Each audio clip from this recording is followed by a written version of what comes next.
Kehadiran perbankan dapat ditelusuri dari sejarah panjang Indonesia jauh sebelum kita merdeka. Rangkuman cerita sejarah terkait keberadaan bank di tanah air dapat Anda temukan salah satunya di Museum Bank Indonesia. Kira-kira pemirsa bisa tebak nggak kapan ya bank mulai ada di tanah air? Langsung saja kita masuk ke dalam untuk temukan jawabannya. Museum BI saat ini buka pada hari Senin sampai Jumat dari jam 8 pagi sampai 4 sore, dengan waktu istirahat selama 1 jam yakni pukul 12 sampai pukul 13. Sebelum masuk, Anda harus mengisi data diri melewati metal detector. Lalu membeli tiket seharga Rp5.000 di loket. Tas Anda juga wajib dititipkan di tempat penitipan barang. Untuk menyimpan barang berharga, Anda akan diberikan tas plastik transparan kecil. Berkeliling museum, saya ditemani Sergia Rofika, seorang edukator Museum Bank Indonesia yang akan membantu menjelaskan cerita kehadiran bank lewat pameran museum. Kita lagi ada di Visitor Center nih Kak. Nah, area Visitor Center ini biasanya pengunjung melakukan validasi tiket. Tapi spesialnya kalau dilihat sebelah kiri, di situ ada 12 loket kasir yang dulu memang digunakan oleh nasabah di Java Bank untuk bertransaksi di DJB ini. Oh, berarti tidak dirubah ya itu ya? Iya, masih asli dari tahun 1937, termasuk lantainya kalau dilihat kaca patri. Kemudian dilihat loket kasirnya itu juga masih asli dari tahun 1937. Keren banget ya. Berarti masih otentik banget ya Kak ya? Nah, lanjut kita ke sebelah kiri Oke, ini berarti kita ya? bisa lanjut ke sini. Nah, ini lanjut ke ruangan apa nih Kak Vika? Oke, sekarang kita masuk ke area Prabank Indonesia. Sebenarnya ruangan ini tuh menceritakan sih kenapa sih bisa ada bank di Nusantara. Kan dulu kan masyarakatnya itu masih banyak yang bergantung dari alam ya. Terutama di Nusantara. Nusantara itu sangat kaya akan sumber daya alamnya. Harganya bisa setara atau bahkan lebih mahal dari harga emas. Berarti potensi ekonominya Indonesia zaman dulu ada di ruangan ini, cerita ringkasnya Benar. gitu ya? Ringkasnya di situ. Oke. Dan uniknya juga masyarakat Jawa dulu, nggak cuma orang-orang Jawa juga sih. Sebenarnya ini ada salah satu contoh kapal Jum Java. Dayungnya ada di atas, tuh gede banget kalau dilihat sebelah kiri. Dan dulu kapal ini digunakan oleh masyarakat atau orang-orang Jawa untuk menjual rempah-rempah bahkan sampai ke Madagaskar. Kak, kalau tadi cerita penjelajahnya nih, kalau ini siapa nih Kak? Oke, nah kalau ini sebenarnya menggambarkan bank yang pertama kali ada di Nusantara, namanya Bank Koren and Bank Van Lening. Itu ya, itu tulisannya, dan ini jam buka bank itu jam berapa kalau dilihat detailnya di situ. Oke. Nah, ini lanjut kemana nih? Oh, ini udah Lanjut mulai lagi ke sini. bicara uang nih kayaknya nih. Ini kalau dilihat ini ada tulisannya ORI atau artinya adalah Oyang atau uang Republik Indonesia. Jadi di awal kemerdekaan Indonesia, uang-uang inilah yang beredar di area yang berwarna merah. Oke, jadi nggak semuanya, belum Belum semua ya Kak? semuanya. Karena sebagian wilayah masih dikuasai oleh tentara nikah. Gitu. Tapi karena mengedarkan ori ini sulit banget sampai taruhannya nyawa, akhirnya pemerintah memutuskan untuk membuat ORIDA atau Uang Republik Indonesia Daerah. Masing-masing daerah punya nih uangnya sendiri. Oke, ini berarti rentang tahun berapa nih Kak untuk ori ini? Berarti? Oke, kalau ORIDA itu mulai dari tahun 1946 itu sudah mulai membuat uang. Oktober ya tahun 1946 itu sudah mulai dibuat uang ori ini gitu, sampai mengedarkannya itu kan sulit ya. Jadi ada uang di berbagai daerah ini, sistemnya ini kurang lebihnya seperti money changer pada waktu itu. Oke. Nah, setelah KMB kalau nggak salah berarti Bank Sentral itu dinasionalisasi ya Kak? Benar banget. Mulai dari tahun 1951 ini sudah mulai dibentuk panitianya untuk pembelian saham DJB ini yang tadinya milik Belanda atau Java Bank, hingga akhirnya selesai semua prosesnya di tahun 1953 BI lahir atau Bank Indonesia lahir.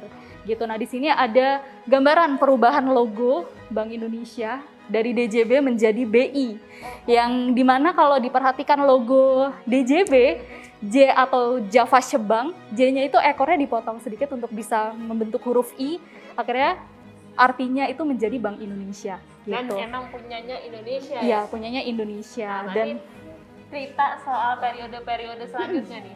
iya, nah ini mulai nih peran Bank Indonesia setelah lahirnya itu bagaimana gitu kan. Karena kan memang perekonomian Indonesia juga itu punya peran juga dari BI.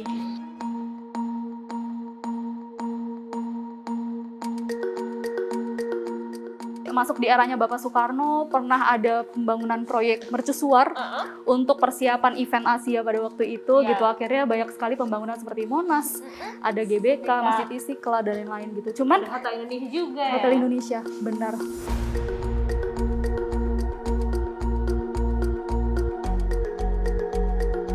Cuman ternyata Indonesia pernah mengalami suatu gejolak ekonomi yang cukup besar di mana terjadi inflasi sampai 635%. 635%. Bisa terbayangkan kalau terjadi sekarang seperti apa. Iya, aduh, pusing banget karena harga-harga pasti banyak yang naik secara bersamaan. Sementara masyarakat pada waktu itu belum teredukasi untuk menabung di bank. Gitu. Akhirnya Bank Indonesia punya program KLBI atau Kredit Likuiditas Bank Indonesia untuk bisa mensupport dana ke bank-bank umum sehingga bisa dipinjam oleh masyarakat. Kemudian ada juga orang-orang atau masyarakat yang diajarkan untuk yuk menabung di bank gitu kan.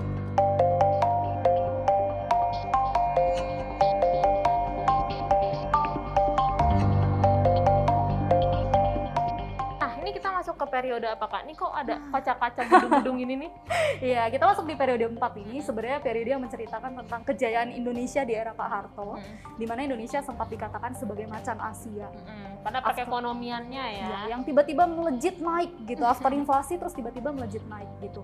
Akhirnya banyak juga nih, banyak investor yang menanam saham, kemudian membangun pembangunan yang besar, perkantoran dan lain-lain, bener-bener kaya banget. Cuman di sini Museum Bank Indonesia menggambarkan bahwa pembangunan ini ternyata tidak Nah, kebayangkan dulu yang mungkin dia punya hutang di luar negeri atau apa untuk penanaman saham. Nah, betapa peliknya ya, tiba-tiba rupiah jatuh terhadap dolar gitu. Nah, ini memicu terjadinya krisis moneter. Jatuhnya nilai rupiah memicu krisis moneter pada 1998 dan mengakibatkan 16 bank tutup. Di sini BI berperan sebagai tonggak bank-bank yang terancam runtuh. Situasi ini seiring dengan terjadinya ketidakpercayaan masyarakat terhadap pemerintah. Berarti ini penggambaran dari kerusuhan dan kekacauan ketika itu ya berarti. Benar-benar. Jadi ada titik-titik di Jakarta yang jadi pusat kerusuhan, kericuan pada waktu itu gitu. Banyak sekali yang tidak percaya pada pemerintah.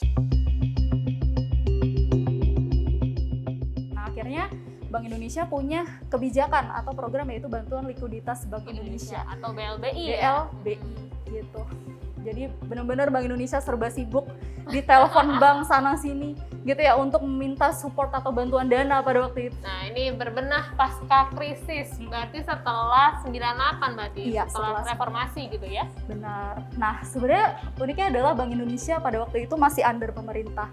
Dia belum bersifat independen, jadi masih menjadi kasir pemerintah gitu, masih mengikut kebijakan pemerintah. Makanya di periode ini menceritakan pasca krisis akhirnya Bank Indonesia berbenah dan punya undang-undang.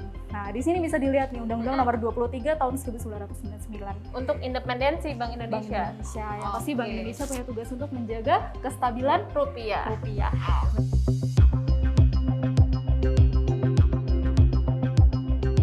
Tapi periode itu juga fokus ulang peran BI. Ya, jadi Bank Indonesia mulai memetakan atau membenahi peran-peran yang memang sewajibnya dilakukan sesuai dengan undang-undang yang sudah dibuat. Penempatan jalan cerita yang sangat apik di Museum Bank Indonesia membuat saya seperti melintasi lorong waktu, merasakan pergantian periode perjalanan sejarah hingga Bank Indonesia dapat berjalan sampai hari ini.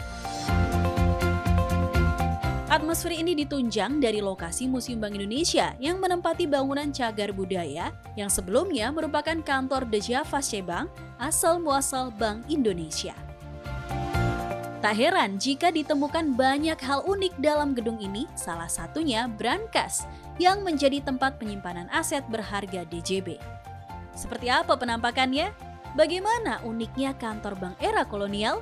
Temukan jawabannya setelah jeda berikut ini.